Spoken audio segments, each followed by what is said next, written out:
Local 3 Sports. This is Friday Night Football with Ben Bobick, Samantha Casano, and Greg Glover. Friday Night Football is brought to you by Food City, proudly featuring the certified Angus beef brand, the best Angus beef available. And Sonic, this is how we Sonic. And now, Friday Night Football.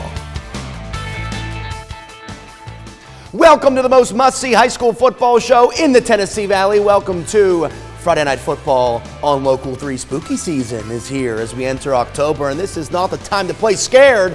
If you have playoff football on your minds, champions will be molded, teams will begin magical runs, and the fun's just getting started as we approach the end of the regular season. So let's get it going. We begin, as always, with our Game of the Week. It's time for the Friday Night Football Game of the Week, sponsored by Warren & Griffin, your local 5-star law firm, supporting high school football for decades in Chattanooga and North Georgia. We searched deep in the Local 3 archives. We consulted with our Friday Night Football historians, and we've come to the conclusion that this is an historic week. For the first time, maybe ever, our Game of the Week takes place in Alabama as North Sand Mountain in Pisgah jockey for position in 2A Region 7. It's a game between two teams looking to take that next step, but hey, they have to go through each other. Sports reporter Samantha Casano joins us from the house that David Carroll built on a great Friday night in Higdon. How did it all go down, Samantha? Hey Ben, here in Alabama, they know a thing or two about the sport of football. These were two teams in Jackson County, rivals with a lot on the line, more than just bragging rights, but also potential playoff home games. North Sand Mountain hosting the Pisgah Eagles. First drive of the game, and Pisgah gets on the board early. Mason Holcomb airs it out to Luke Gilbert, who takes it the rest of the way. It's an early 7-0 lead for the Eagles. Pisgah looking to add on. Holcomb's pass is picked off by Caden Moore. He finds some open space, weaves right, weaves left. I mean, if that's not a top play nominee, I don't know what is. Eagles up 7-0 after 1, 3rd and 10 to start the second. Legion McCrary breaks free, and he is going to go all the way. Pisgah goes up 14-zip. But that Bison defense showing off tonight. Holcomb holds on to it, but he fumbles. The ball is recovered by North Sand Mountain, but again, the drive stalls. Now it's the Eagles' chance to make a big play on defense. Ball is intercepted by Levi Horton, and his sideline is pumped. Third time's the charm for the Bison. Keller lands and airs it out deep to Nilepour, just waiting in the end zone. Extra point is no good, so North Sand trails 21-6 at the half. Pisgah keeps the good times rolling in the second half. They go on to win 41-14. We were able to run the football early on. We were able to stop the run, which helped us make them one-dimensional and throw the football. So I'm proud of our guys for that. It's great. This time last year, it was not going really well at this point. So we got a big one next week for the region championship. A historic night for the Eagles indeed. They win their second straight over North Sand Mountain, and now they are 5-0 in region play. For now, live in Higdon, Samantha Casano, Local 3 Sports. Making history with the jean jacket. We see you, girl, Samantha. Way to be. I think the Mets lost tonight, by the way. Sorry about that. From Alabama to Georgia, as no one was home in Whitfield County tonight. The northwest and southeast parts of it, at least. The 4-2 Bruins, who are 0-1 in region play host to their county rival, the Southeast Raiders, who are also 4-2 and 0-1 in region play. So bragging rights within the county weren't the only thing on the line tonight. Playoff positioning as well. Northwest with the ball. Owen Brooker looking to get the ball into space to his athlete. Said athlete is named Braxton Floyd, and Floyd cuts in, then out, turns on the burners all the way to the humble abode as the Bruins extend the lead. Backups getting some time in now as Gavin Nicolas finds Evan Jones, and we thought Jones dropped it, but he catches it pretty much twice. Let's slow this one down for you. Does it hit the ground? No, it does not. That's a catch every day of the week and twice on Sunday. Nicolas out wide to Jones. This time it goes up to get it. Catches it on the first try this time, and my goodness, look at Evan go. Right down the sideline as Northwest rolls over rivals Southeast 48-0 for a big region win. Now to Chatsworth, where North Murray is hosting Gordon Central in region play in Mountaineer Country. Nears give to Tyler Henry, and look at Henry absorb that attempted tackle. And ain't no one stopping this cat from finding the end zone as North Murray is on top. Warriors looking to get something going, but the ball pops on out, and there's a big scrum for it. Who's got it? Who's got a North Murray ball? as Judson Petty says, "Hey, look, Ma, I got the ball right here." Seth Griffin is a stud QB for North Murray College. Just need to take notice. Look at this toss across his body. On the move, delivers a strike to the chest of Jaden Rice for the Mountaineers touchdown. North Murray just going back to the well that is Tyler Henry, and he ran hard tonight, staying inbounds, taking hits too, as he sets the Nears up in the Heinz red zone. Griffin again, another strike, this time to Petty. Look, Ma, this time a touchdown. Mountaineers roll to a 63-13 win. Hey, 3-0 in region play now. Up in Saudi Daisy, the Trojans play host to East Hamilton, where the Canes are looking to stay unbeaten in region play. East Ham with the rock, and Juan Bullard looks to keep it. Such a tricky play. It tricks our cameras. Wait for it. There's David Cole, the Colt train, baby. For the score, and the Canes getting aggressive. When your star running back turns in, your quarterback plays like this are just too easy. The 2-point conversion from Bullard is good, and East Ham leads 8-0. But hey, Bullard isn't just a runner. Check out this guy aired out, and David Cole goes up and gets it. You just got moss, son. East Hamilton moves to 4-0 in region play with a 42-0 road shutout of the Trojans. To the full screens for the first time we go. Baylor, their first loss of the season in a close one to Prince Avenue Christian. Chattanooga Central 60-0 over Sequoia. Ezell Harding 29-6 over Chattanooga Prep.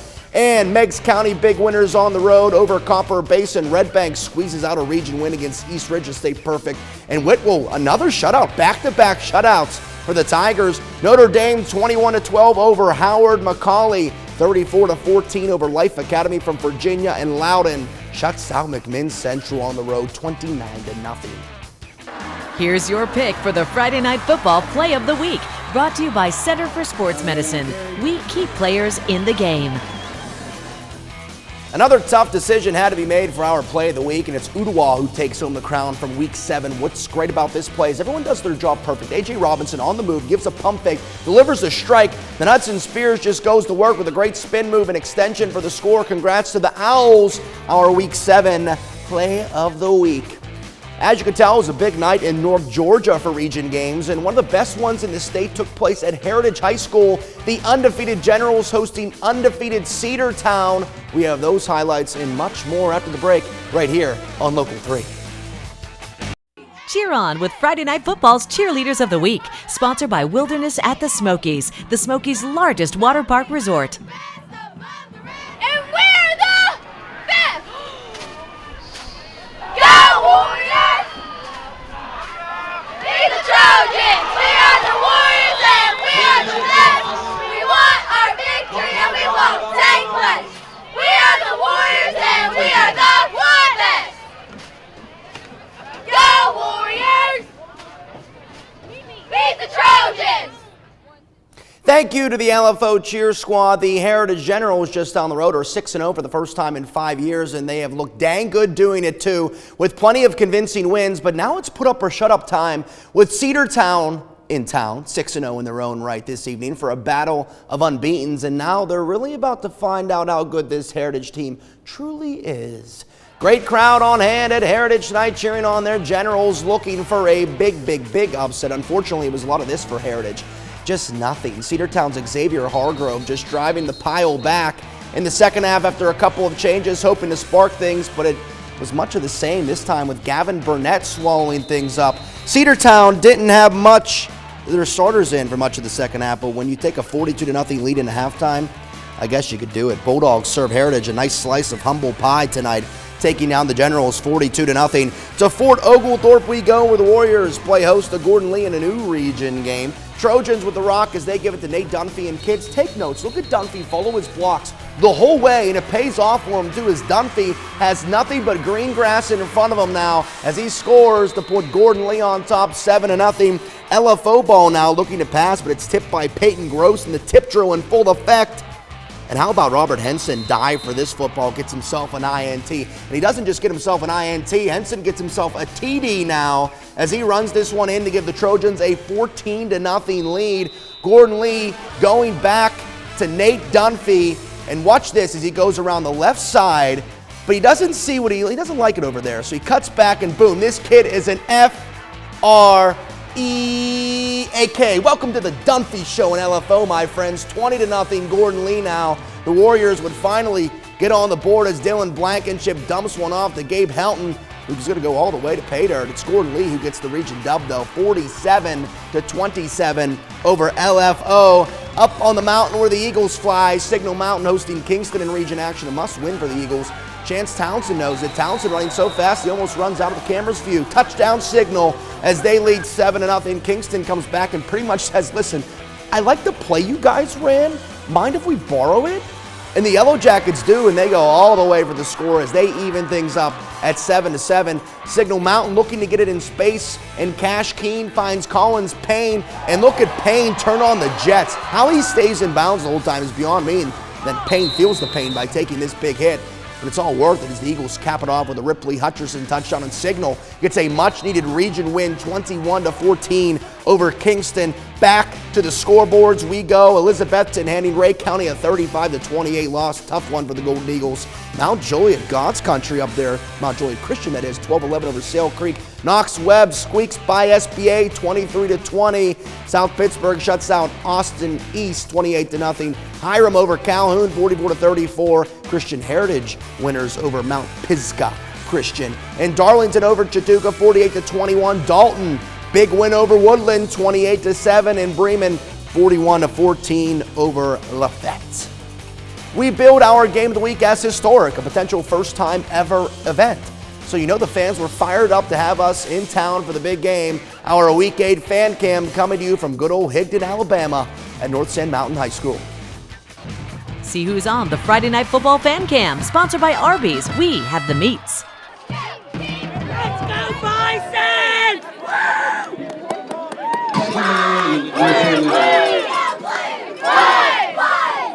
Really dragging him down, but he'll pick up the first down. Second and long for the Patriots to go.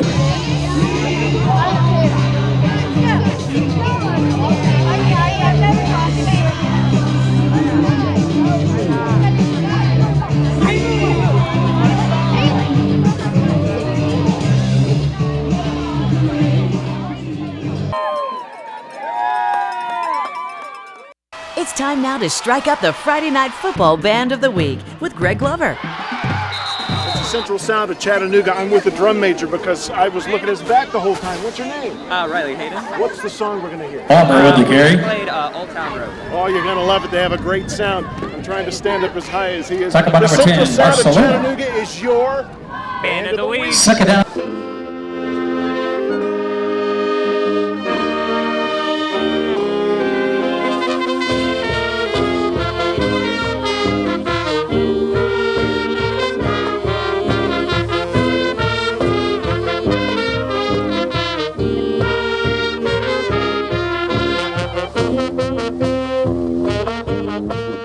It's fitting we come to a game featuring Coella Creek now because the Colts have been saying, if you ain't got no giddy up, then giddy out my way.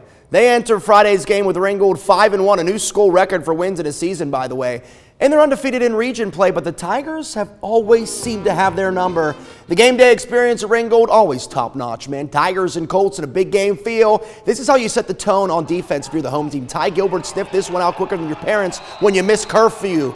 Ringgold looking to take advantage on 3rd and long. Ross Norman, well, he's going to want it all. And it's a beautiful ball, too, but never give up on the play, says Tyson King. Heck of a play from 10 there for the Colts. Then a special teams mistake by Ringgold has Coella Creek in business. A snap over the head of the punter sets the Colts up in Tigers territory. And you already know, because we've said it on this very show before, Case Kinnaman, sweet like cinnamon. What a ball to his favorite target, and what a catch by Manny Dominguez to give Coella Creek the lead. But it's Ringgold who makes a statement tonight by beating the Colts again, 34-13 at home for a big region win. We head to Bear Stadium. Ooltewah made the short trip up I-75 for a non-region game against Bradley Central last night. Nothing going on early for Ooltewah. Can't say the same for Bradley Central. Demarius Ballard to Finn Mertens as you see two Owls defenders run into each other. When that happens, you can typically predict what's next. Mertens scores and the Bears take a 7-0 lead. Next drive, it's Ballard, this time on the keeper. No sweat as he punches it in to put Bradley up 14-0. Late in the first, Ballard looking to pass again, and what a nice grab by Tito Williams going up to get it. First down indeed, my man. And Williams would cap it off the drive in the end zone. Deserved it after that catch. It's 21-0 Bears. Simon Mullis would get on the score sheet as well with a short TD. This one all Bradley Central. They win 45-0. They just love playing on Thursday nights, man. The full screens one more time at Ayersville over Ridgeland. Tryon 14-7 over Coosa. Fort Payne, big winners 46-14 over Hazel Green. Priceville 41-14 over North Jackson. Scottsboro winners. Andrews as well. And one final scoreboard. And it's Robbinsville over Cherokee, Murphy over Hayesville, and McMinn County winners last night over Sweetwater. Our first Friday night Fright Night of October in the books, and we cannot stress it enough. We are just getting started. Region titles will begin to be on the line a week from today as area teams aim to set their path for a deep playoff run. As always, please, please, please tell a friend. You know where to watch this show again. Online at local3news.com or inside our app. It's been a pleasure as always, fam. Have a lovely, lovely weekend, everybody.